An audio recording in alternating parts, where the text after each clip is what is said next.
আসসালামু আলাইকুম। চলুন একটি কঠিন প্রশ্ন দিয়ে শুরু করি। আচ্ছা, আপনি কি কখনো খেয়াল করেছেন একই যোগ্যতা থাকা সত্ত্বেও কিছু মানুষ জীবনে এগিয়ে যায় আর কিছু মানুষ সারা জীবন পিছিয়েই থাকে?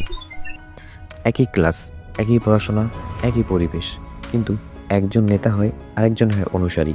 কারণটা কি? টাকা, নাকি ডিগ্রি, নাকি চেহারা? না, এটা কোনোটিই নয়। কারণ একটাই, সেটা হলো ব্যক্তিত্ব। ব্যক্তিত্বই ঠিক করে মানুষ আপনাকে গুরুত্ব দিবে নাকি অবহেলা করবে। ব্যক্তিত্বই ঠিক করে মানুষ আপনার কথা শুনবে নাকি এড়িয়ে যাবে। আজকের এই ভিডিও দেখলে আপনি শুধু জানবেন না, আপনি আয়নার সামনে দাঁড়িয়ে নিজেকে প্রশ্ন করতে বাধ্য হবেন।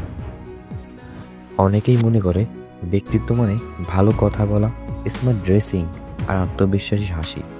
আর এটাই সব থেকে বড় ভুল। মনোবিজ্ঞানের ভাষায় ব্যক্তিত্ব হলো আপনি চাপের সময় কেমন আচরণ করেন, আপনি সিদ্ধান্ত গ্রহণের সময় কেমন মানুষ হন, আপনি কথা না বললে আপনার উপস্থিতি কী বার্তা দেয়। ব্যক্তিত্ব হলো আপনি রেগে গেলে কি করেন, ব্যর্থ হলে কি বলেন, সমালোচনা শুনলে কিভাবে প্রতিক্রিয়া দেন। আর এটাই মানুষ মনে রাখে। তাই নিজের ব্যক্তিত্ব ধরে রাখতে এই 3টি ভুল কখনোই করবেন না। নাম্বার 1, সবাইকে খুশি করার চেষ্টা। আপনি যদি সবাইকে খুশি রাখতে চান তাহলে কাউকেই প্রভাবিত করতে পারবেন না। মন মানুষকে সম্মান করে না যে সবসময় হ্যাঁ বলে। মানুষ সম্মান করে সেই মানুষকে যার নিজের একটা সীমা আছে। নাম্বার 2, নিজের দুর্বলতা লুকানো। অনেকেই ভাবি আমার দুর্বলতা কেউ জানলেই আমি ছোট হয়ে যাব, কিন্তু বাস্তবতা পুরোটাই উল্টো। মনোবিজ্ঞান বলে যে নিজের দুর্বলতা স্বীকার করতে পারে সে মানসিকভাবে শক্তিশালী। নাম্বার 3, কথা বেশি কাজ কম। আপনি যদি বেশি বলেন আর করেন কম, মানুষ আপনাকে গুরুত্ব দেওয়া বন্ধ করে দেবে। কারণ মানুষের ব্রেইন কাজ দেখে বিশ্বাস করে, কথায় নয়। ধরুন আপনার অফিসে দুজন মানুষ আছে, একজন সবসময় কথা বলে, আইডিয়া দেয়, নিজেকে প্রমাণ করতে চায়। আরেকজন কম কথা বলে, কিন্তু সে যেটা বলে সেটা করে দেখায়। এখন কার কথা মানুষের কাছে বেশি গুরুত্ব পাবে? অবশ্যই দ্বিতীয় জনের। কারণ ব্যক্তিত্ব মানে নয়েজ না, ব্যক্তিত্ব মানে ইম্প্যাক্ট। মানুষের ব্রেন সবসময় নিরাপত্তা খোঁজে।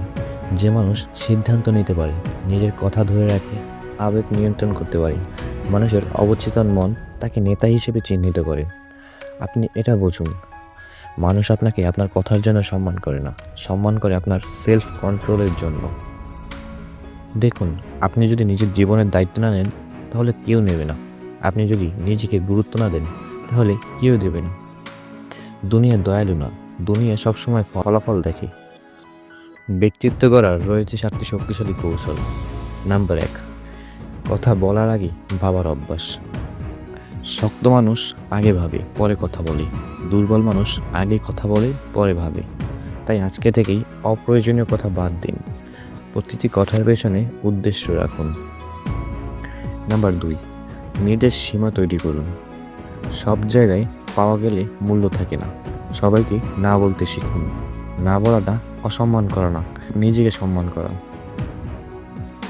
নাম্বার 3, আবেগ নিয়ন্ত্রণ করতে শিখুন। রাগ, হিংসা, হতাশা এগুলো যে নিয়ন্ত্রণ করতে পারে সেই শক্তিশালী। নাম্বার 4, প্রতিশ্রুতি দিলে তা পালন করুন। ছোট প্রতিশ্রুতি হোক বা বড়, ভাববেন না, কারণ ব্যক্তিত্ব তৈরি হয় বিশ্বাস দিয়ে। নাম্বার 5, নিজের মানসিক মান বাড়ান। আপনি যার সাথে মিশছেন, যার কন্টেন্ট দেখছেন, যার কথা শুনছেন, সেগুলোই আপনার ব্যক্তিত্ব বানাচ্ছে। নিম্নমানের ইনপুট মানে নিম্নমানের আউটপুট। 6, নীরবে আত্মবিশ্বাস তৈরি করুন।